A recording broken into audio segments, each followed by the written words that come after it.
All right, welcome. Today is the fourth part of our four-part series as far as talking about heart, might, mind, and strength. And this portion of our meetings is dedicated to teaching a principle as it relates to heart, might, mind, or strength. So I wanted to summarize a little bit. This animal is a bua, which is on the island of abundance, the last island in the island of the transformational islands. And as I was thinking about how the principles, there's 37 principles housed within the transformational journey. And we know with heart, might, mind, and strength, there's a lot of overlap. It's difficult to extract one and have it be completely separate from the other. And I would liken that to the principles as well. There's heart, might, mind, and strength embedded through them all. But I just would like to point out perhaps one way that we could consider these principles is a little bit of a review. The island of humility and the island of awareness, the principles found within there help us to have our hearts be prepared to make commitments, to be open in awareness to who we are and what our purposes are. And as we continue forward in the journey through the next three islands with might and mind, they're kind of captured within the island of commitment, courage, and self-discipline, where we really are taking these truths and we're starting to apply them within ourselves in courage and self-discipline, discovering these truths. And then lastly, as we add the islands of resilience and abundance with the application of truth without. How do we take what has become internal and now share it externally? And so here we have the last 10 animals and principles found on the island, with the island of resilience and the island of abundance. And I felt that it would be really fun to share. Of course, we could have fun with all 10 of them, but for time's sake, we're going to focus on one. And I just wanted to bring up here, we receive stewardships as we have internally are in the process of becoming and transforming. We're given stewardships to maintain, and they will most likely thrive as we have resilience in this journey. And so Roger Anthony, the founder of this program, he said, through bold persistence in alignment with our mission, we become creators of our tomorrows. With that being said, we have to oftentimes go back to go forward. Gobafo is one of the animals on the island of resilience. And so as we learn a bit about the monkey, get your notebook ready. We're going to have everyone, once we learn a little bit about the principle, take a few minutes and have you record connections that you make between the monkey and the principle of Gobafo. So in the Tale of Hope, that's the story that follows this transformational journey with a man named Raja. And Gobafo, in an interaction, says, when it appears you have gone back, failed, declined, fizzled, blundered, fallen down, or met with disaster, get excited, for you are in the jaws of opportunity. Don't you love that? To phrase and look at our motions going backward as actually opportunities to go forward. So how do we use Gobafo? Well, we learn from our falls or our arrows, and we move boldly forward, free of regret. Never give up. There's never a reason to lose hope or purpose. Our character is strengthened in the challenges that we experience. And the results we receive is we learn to make wiser choices. We develop in wisdom and maintain hope, and we eliminate feelings of regret. So a monkey, they live in Africa, Asia, South America. There's more than 260 monkey species. I had no idea there were so many. A monkey can swing energetically from tree to tree and branch to branch by using its hands, feet, and tail. It's very effective at harnessing the energy of its swinging motion going back to get to its destination going forward. Monkeys have, sorry, my screen is covered, have long, powerful tails. They use them for balance and vertical leaping. They're also able to hang upside down from trees for long periods of time. These animals are very curious and they can get into trouble.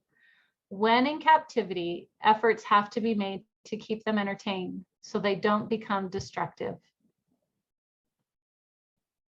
Many types of monkeys live high up in the trees. They're called arboreal, as they will spend their entire lives in the tree canopy. Others go back and forth between land and trees. So let's take a look at this picture and think about some of the facts and the principle that you've learned. And what do you see? What do you wonder? And what can it teach you about this principle? We'll take about 5 minutes for you to record, and then we'll come back and we can share.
All right. I'm sure we could go on a few minutes more, but let's take just a couple of minutes. And if one or two of you would like to share any of your insights, you can just unmute, or if you feel more comfortable sharing in the chat. Either way, what do you see? What caused you to wonder, or what does it teach you about the principle of Kabafo?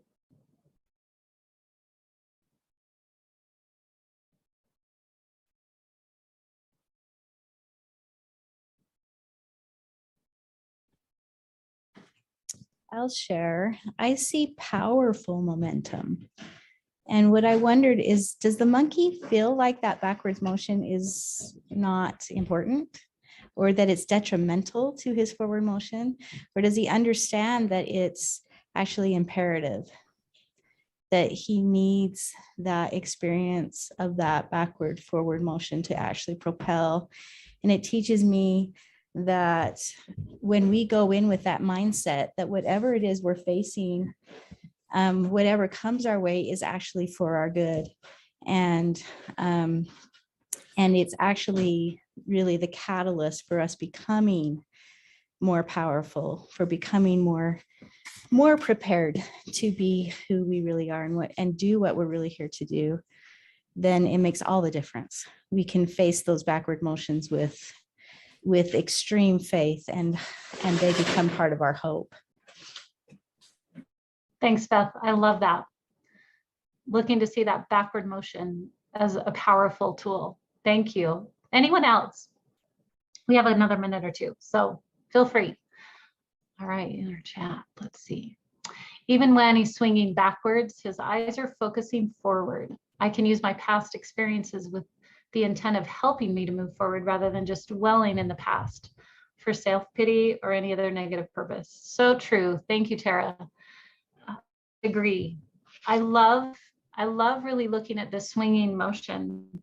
And I focused on the grip of the monkey this time and thought about how strong that grip would need to be, how important it is to hang on through that swinging motion as we go backward and forward, and the things that we face in fulfilling who we are and our mission in life. So thank you, everyone, for those of you who shared. And if anyone has any additional thoughts, that you're welcome to put it in the chat. Otherwise, we'll turn the time back over to you, Angie. Thank you. Okay, perfect. Perfect lead in. Thank you, Angie Craven. And we'll excuse her. She has to head off to another meeting this afternoon. And thank you for coming today. I don't know how this time works for most of you, but I appreciate you taking the time out of your day to be here.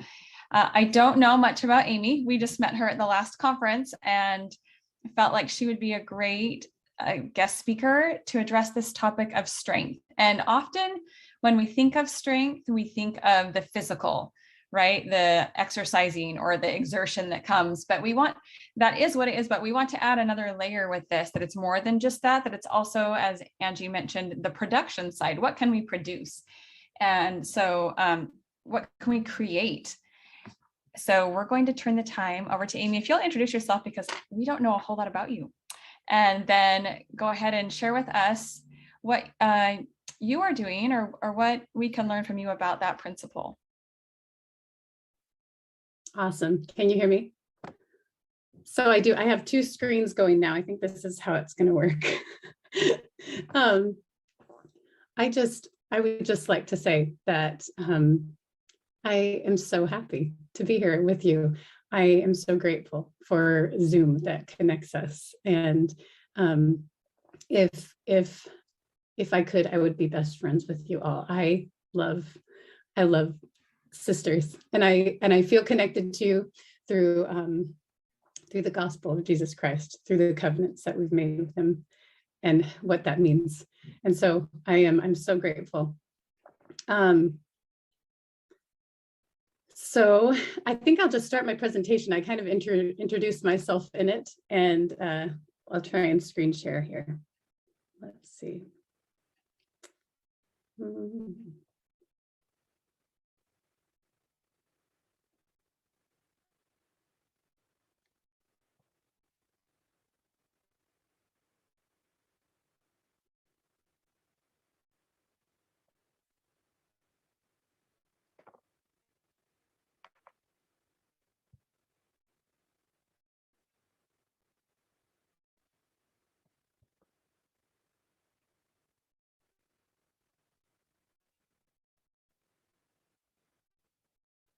Oh, I hope it opens. It opened a second ago.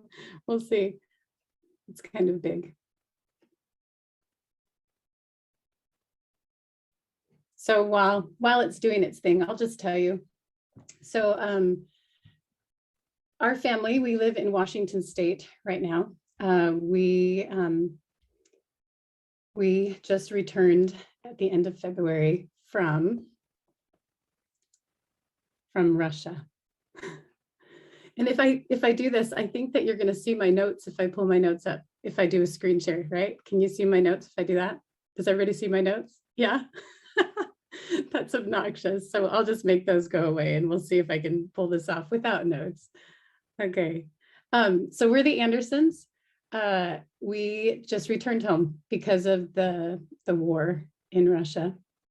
We were serving there in Moscow and St. Petersburg as mission leaders since 2019. We took 5 boys with us and came home, or we have 6 boys total, but we came with 5 boys when our oldest son was on a mission in Taiwan. And then we went home with 4 because our second son went to Sweden.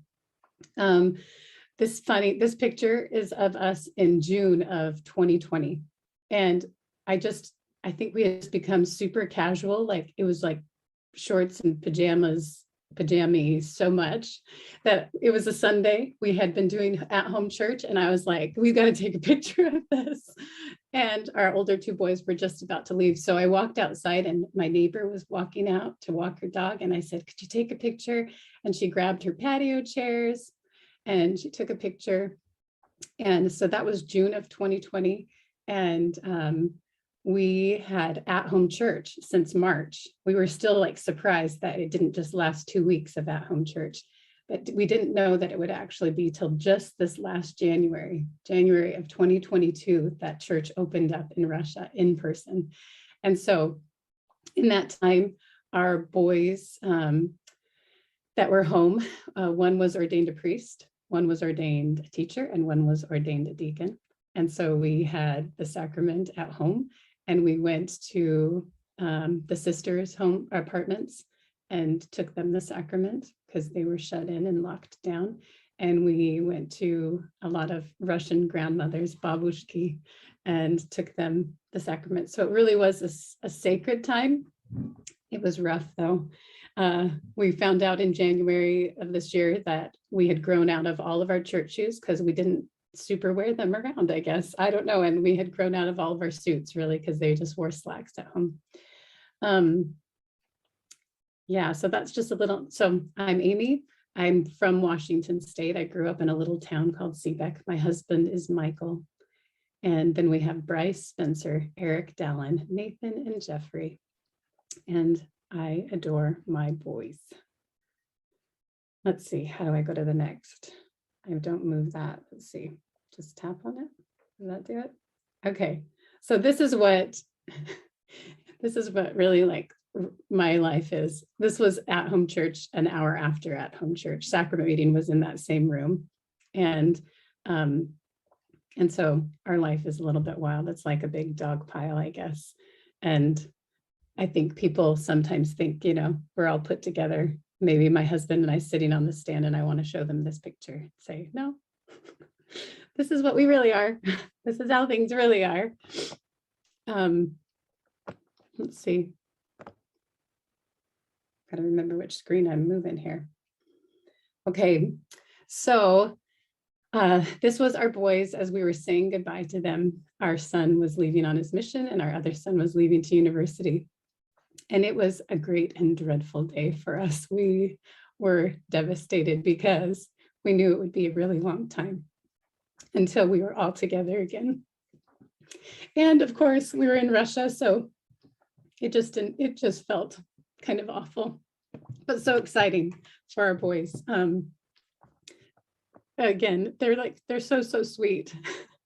But I'm sure in one of these pictures, someone is pinching someone's behind or something. Like we're a pretty obnoxious group. While we were there, we fed missionaries a lot, both physically and spiritually. Our goal was to help them become disciples of Jesus Christ, to have them understand and know where their strength really comes from, to have them know that he is the Savior and the Redeemer of this world, that by him and through him, of him, worlds are and were created, that he is the one that will help them return with their families to our Father. And boy, what an experience it was. I'm still obviously grieving, missing that time. It was sacred. So the one on the picture on the, I'm not sure, I guess it would be the same. The picture on the left is in St. Petersburg. It was this big fancy apartment. And then the picture on the right top was in the mission home in Moscow. And then at the mission office in Moscow at one of our conferences, Zoom conferences. Okay. So I love this heart, mind, and strength. I think that it comes from section 59 where it's been quoted for this, but of course it's in section 4. And so me being fresh off the mission, this is what I think of. Our missionaries all knew these scriptures by heart, these verses. And I love everything about them. I think that oftentimes in the church that we just refer to this as missionary, but this has everything to do with us as mothers and as good citizens of the world, of anyone who is wanting. It says, right, if you desire to serve God, you're called to the work. And I assume that you all want to serve God. And I love all of the analogies of it. The field is white, all ready to harvest. The analogies of agricultural things.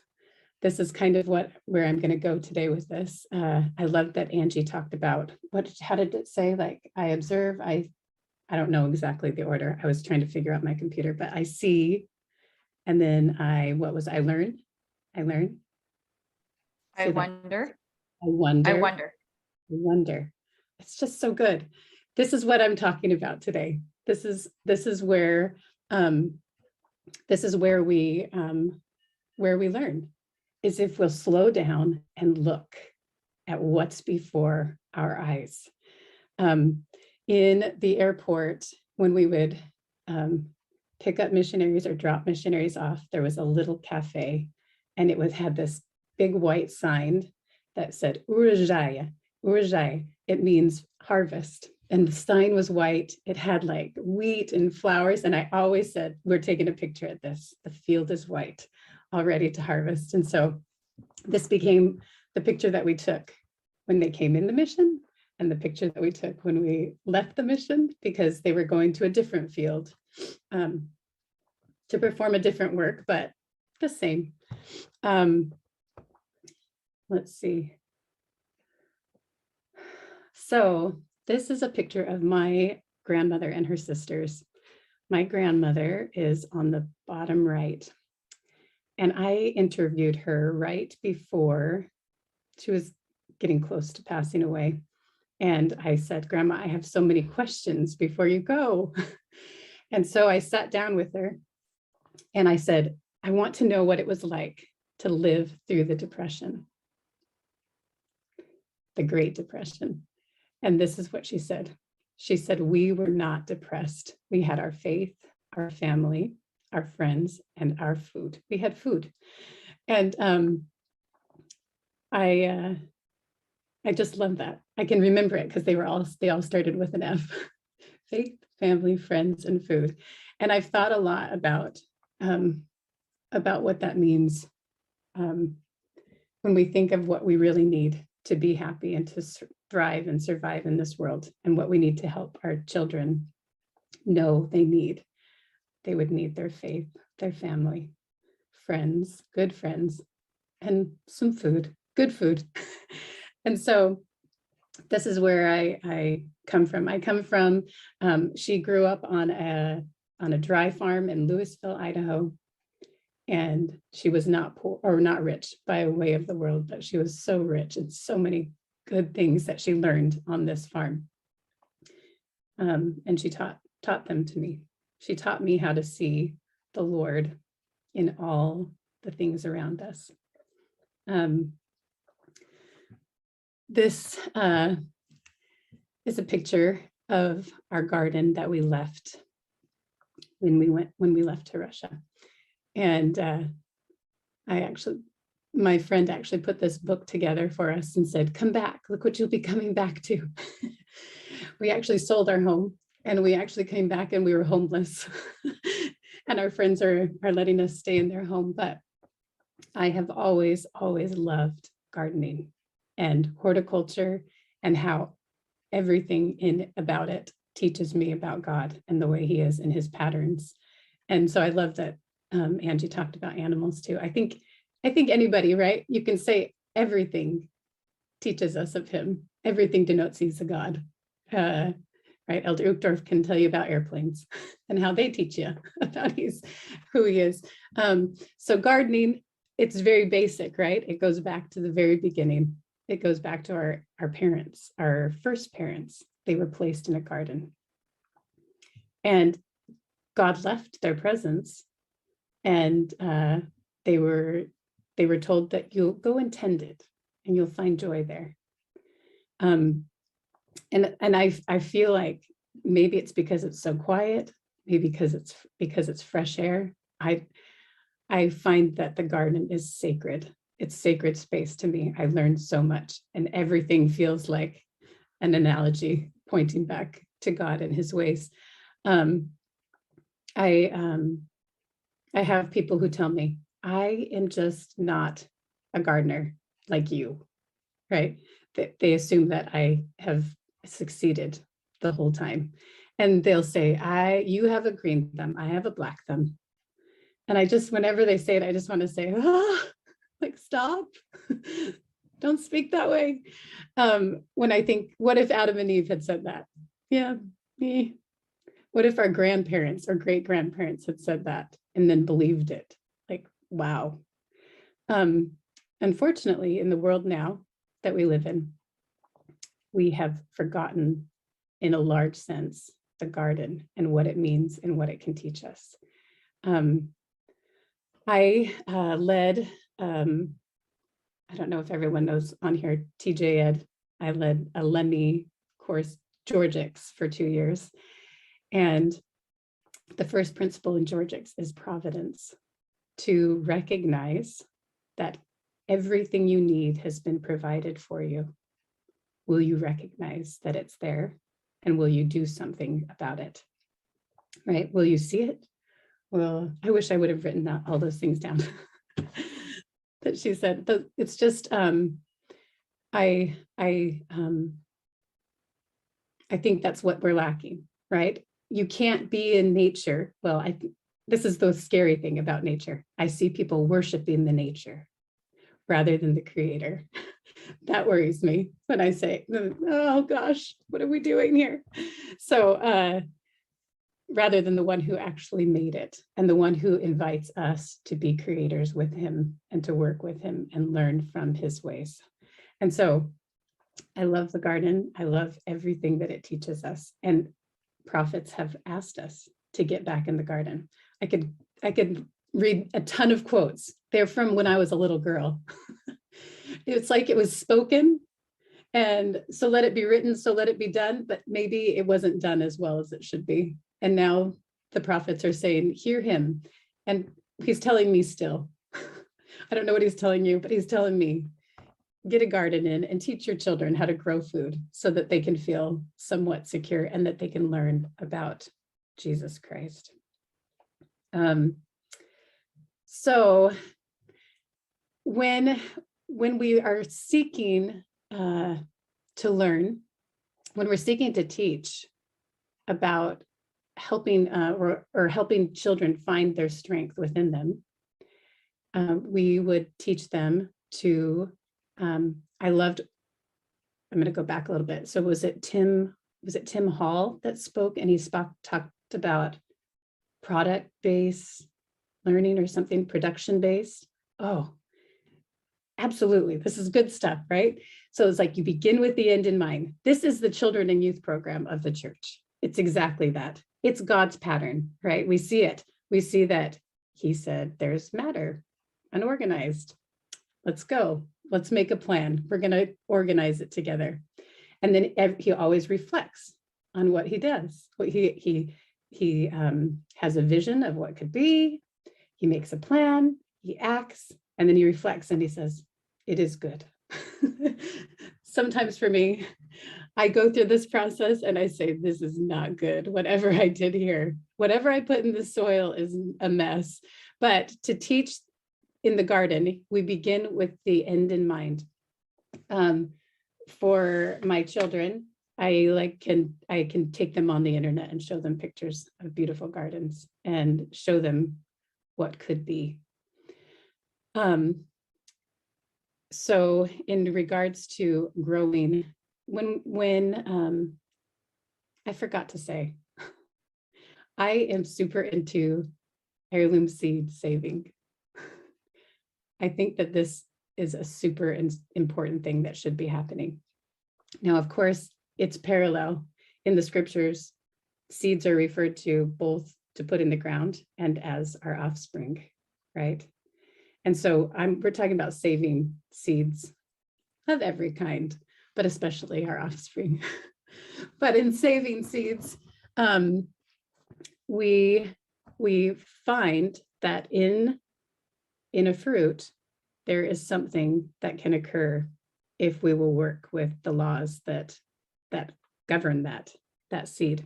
The same thing for us as human beings, right?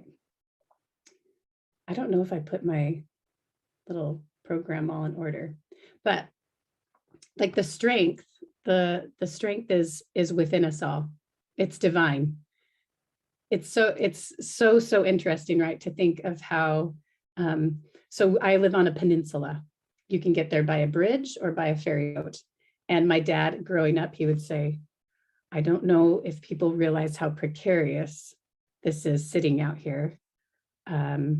If things went wrong and that bridge was gone and that ferry boat wasn't running, those grocery stores would be empty, just like that.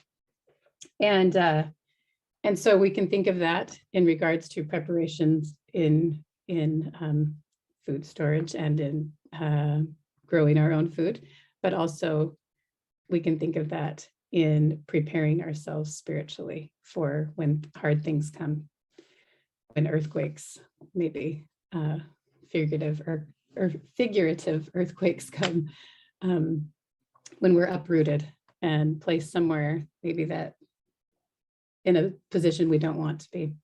So I want to talk about seeds, but I always am worried that it's going to be about seeds and not about who the strength really is. And of course, it feels, I don't want to say I'm worshiping the seed.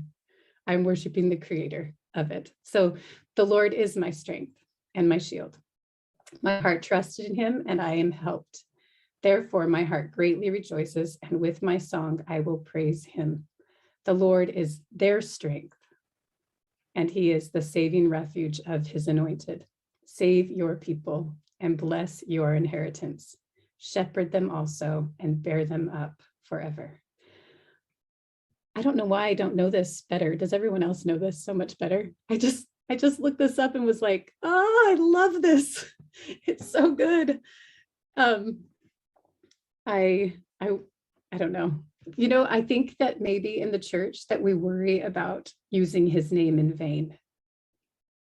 And so when I'll hear other people who can testify of him, good Christian people, and I think, man, we got to get good at this. We got to get better at this. I think our lives are more of a testimony of him, maybe, hopefully, but that we need to rejoice and preach and talk of him more. Like, this is what I love. It says, the Lord is my strength. The Lord is their strength. Save your people. So, this is what the way we save them is through him. I don't think I've been on when I saw a prayer being said, and I was like, I sure hope that there's a prayer said, because I'm going to be talking a lot about him. And so I was so grateful for Angie's prayer. Okay, this next slide. This is a picture, or it's actually a little video. This is a video that I took after a really long winter in spring in Russia. And I was out just amazed that anything had lived, including myself, through what we had just been through, piles and piles of snow and freezing weather. And I was just so just enamored that there was green actually happening underneath, that it just melted. Okay.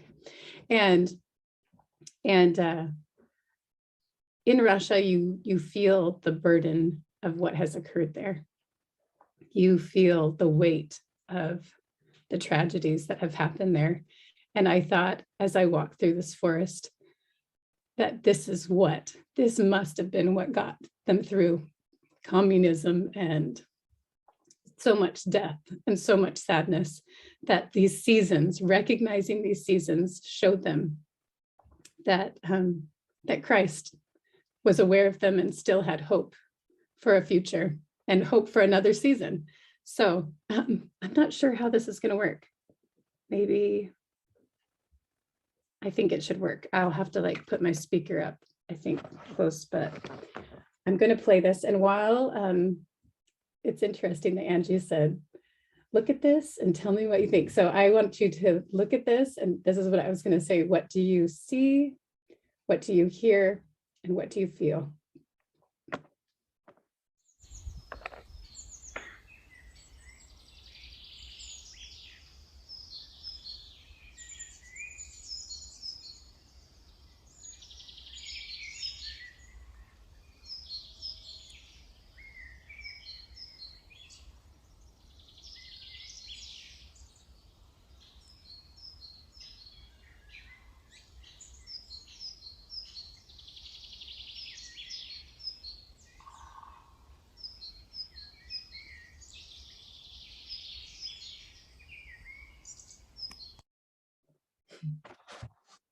So, does anyone want to share?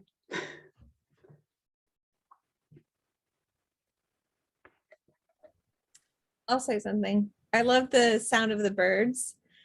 And you started off, it kind of seems like, well, we're kind of lost right in the middle of this forest. And then as it turned and you saw the path, it kind of felt like, oh, there is a way to go. Like there's a way through all of the, trees and everything that was around. And then the birds just, reassuring that peaceful feeling that was there. Awesome. Thank you. Are there any other thoughts? It's okay if there aren't. Thank you so much. I feel. Go ahead.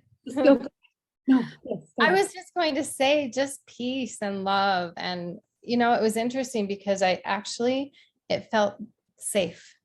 Mhm. That's what's wild, I have to tell you.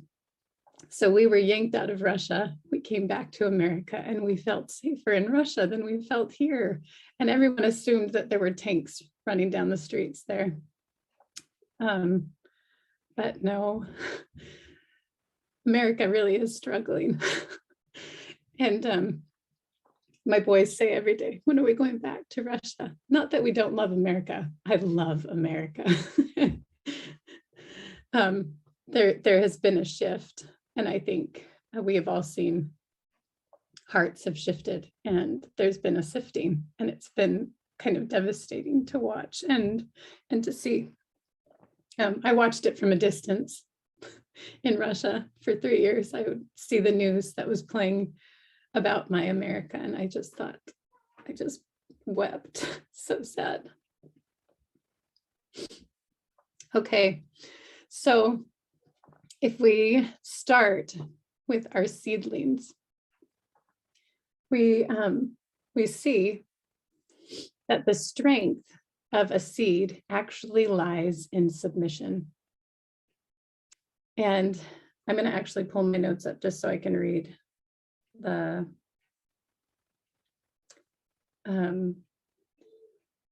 So meekness and submission, right? A seed is just this tiny little thing and it relies on something else to actually become what it's supposed to become.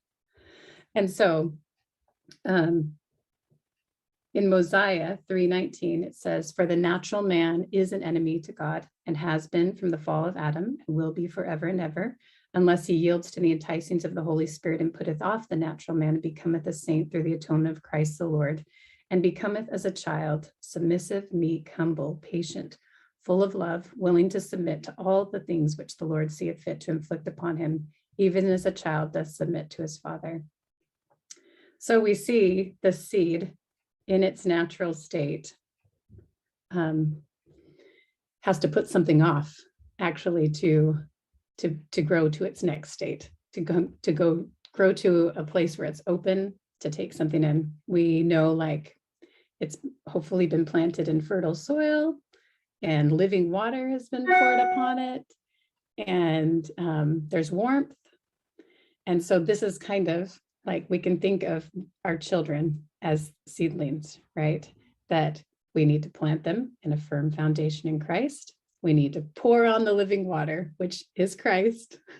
And we need to point them towards the sun, which is Christ.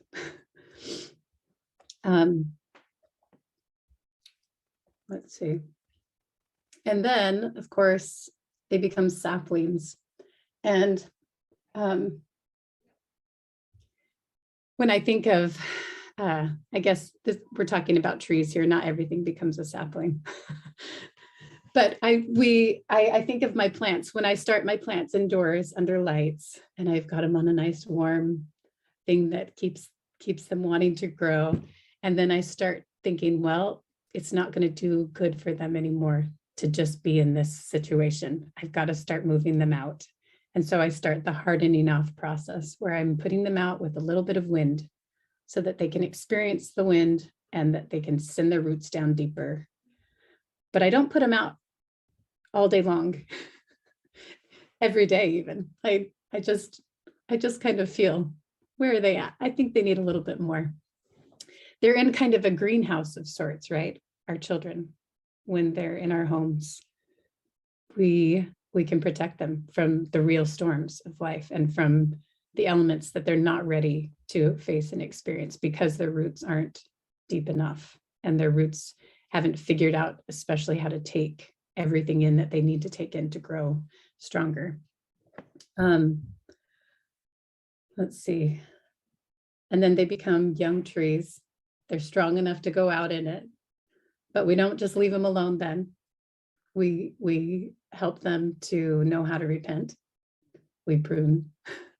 We teach them and help them stay in fertile ground, to not uproot themselves and try and transplant themselves into a different kind of soil that's not going to be good for them.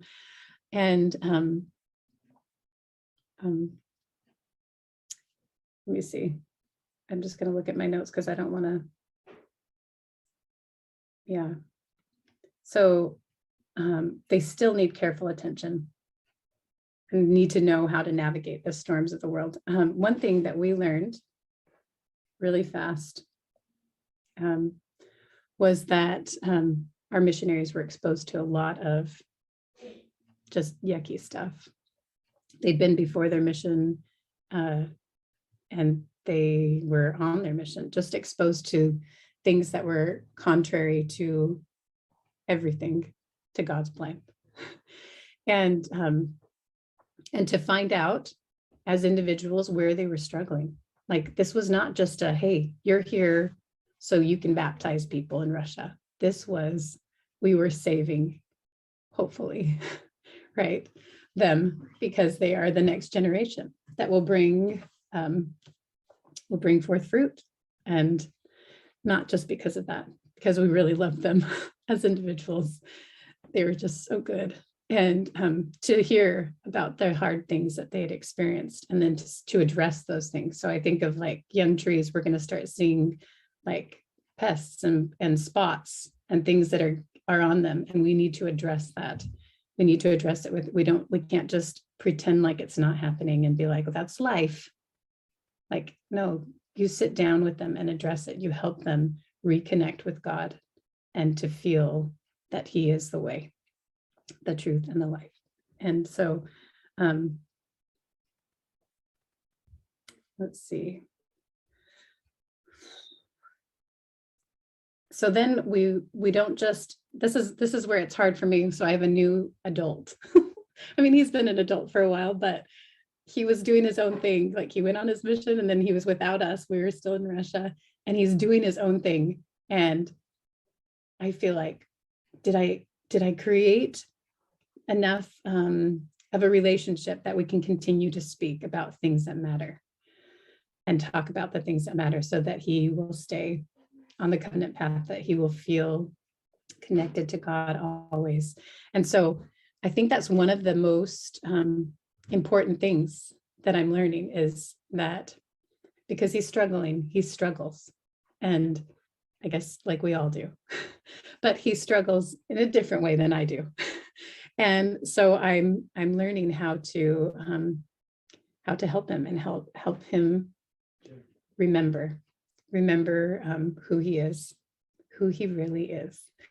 And so I think that's so important that when they're adults, we don't just say, yep, done, but that we maintain that communication where we actually really do talk about things that matter, eternal things, that of course we have fun together and we have wholesome recreational activities, but we talk about eternal truths together so that it can be in him, in them forever.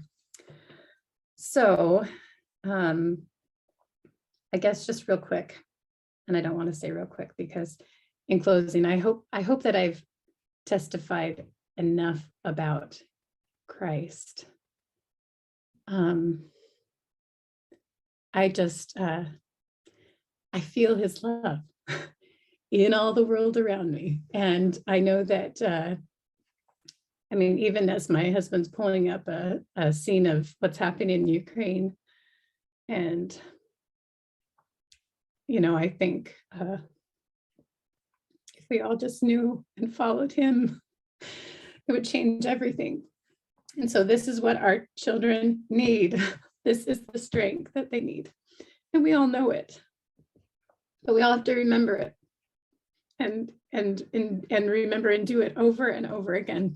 I'm so grateful for covenants, for the sacrament that each week I can remember that, or I can go and take his name upon me again, promise to always remember him, and that he is so merciful and forgiving of me for all my shortcomings, that he helps me as I study and learn of him and want to know and be more like him, that he helps me know the things that I need to prune off, that I need to take care of, that I need to get rid of in order to produce good fruit. And I guess I'll close this and then I'll just tell you a little bit about a project that we're beginning. So I just close this with my testimony of him, that he is the strength that we must point our children towards, that as they are yoked to him,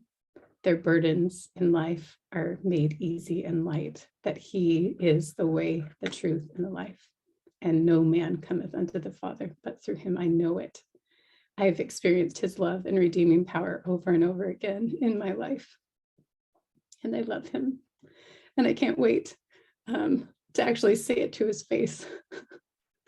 I'm sure I'll be blubbering, but I can't wait. And I say that in the name of Jesus Christ, amen. So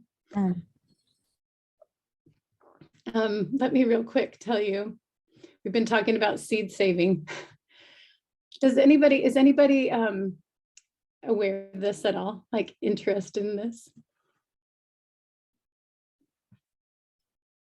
Or like has experience with it? I'll tell you really fast. So I quoted my grandmother. She didn't just say that. She didn't just say faith, family, friends, and food. She went on and said, we shared the food that we had with our neighbors. We shared seeds with each other.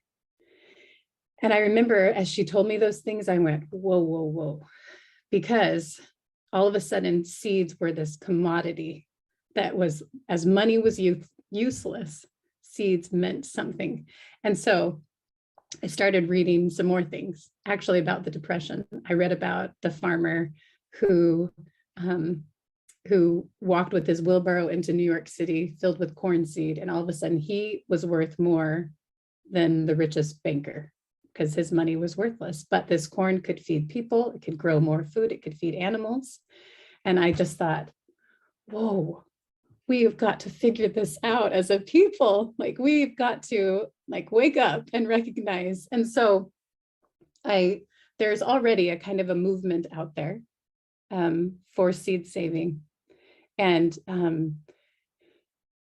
these seeds are just amazing. The stories of how they came to America, they all kind of go back to Europe and from other countries. They came across like sewn into the hems of skirts and aprons. And I think what I'm realizing is just that we've had this massive amount of trust in the arm of the flesh, and its arms we don't know who they even belong to.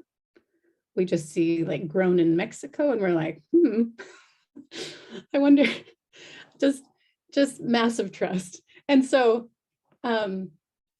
I just feel like, as we studied in about Joseph in Egypt and 7 years of plenty, 7 years of famine, I thought, we've got to figure this out.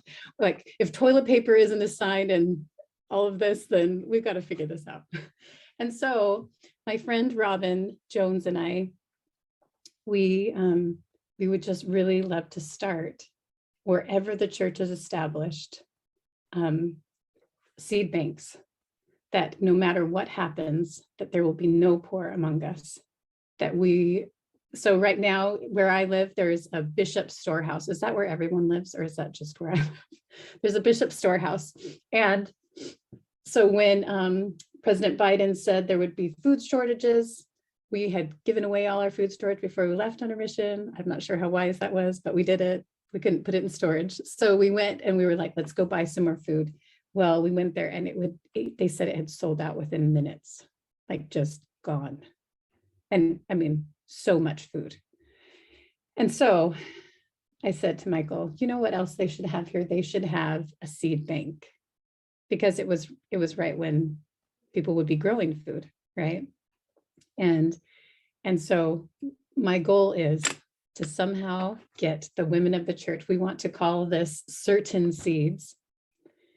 And the great thing about heirloom seeds is that they will, when saved, produce the same fruit as the parent plant. One wild thing about Russia, it still shocks me. I couldn't find my pictures. They have row after row after row of seeds for sale. Like, when I think of my little hardware store, it's got like this little whirly thing, and I'm like, oh, what do we have this year? And they're all hybrid. You can't save them. There's actually a few that are open pollinated in heirloom, and I'm always excited to see those. But I just really think it would be awesome. I think of in the Bible, when it talks about certain women, I think we're going to be certain women who collect and bank certain seeds. And so anyways, this is what I'm thinking. This is what my friend and I are thinking, and we feel inspired by God. I actually had started doing this before we got our call to Russia. Things were put on hold. We did a different work for a while, but the feeling has not gone away. So I do feel like it's for such a time as this. And so now, anyways, I guess we can somehow connect. I can maybe post something, if you don't mind, Angie, on the Gather, Lift, Soar Facebook group when we have more things solid. I was visiting Missouri and met some Amish seed farmers, and they're willing to grow and in bulk, like the seeds that we want. And the trouble is I can't reach them by internet. Everything's through the mail, which is great. But I'm like, I just appreciate like that there's these good people that maybe we can like come together and support each other in this. So that's where I'm at. I think I love the seed and what it means, what it represents. I know that we are referred to as seed and in the scriptures and the divineness that's within us. And I love seeing what's within a seed. Like, that was a good seed. Look what it did. And so I just invite you to participate. I know everyone can't be a farmer. Like I think of when I lived in an apartment and I still figured out how to grow a few little things just so I felt somehow that my hands were getting dirty. But I just invite you to participate. I think it's such a great learning thing. And I think it's how God shows his love for us. He says, I provided it for you. Do you see it? Will you do something with it? And so I just invite you. And I really wish that we could all just sit down together and be friends, honestly. Okay, that's all. Thanks, Angie. Thank you, Amy. Someday we'll get that chance, we hope, to sit down together in the same room and connect face to face. But thank you for your time today.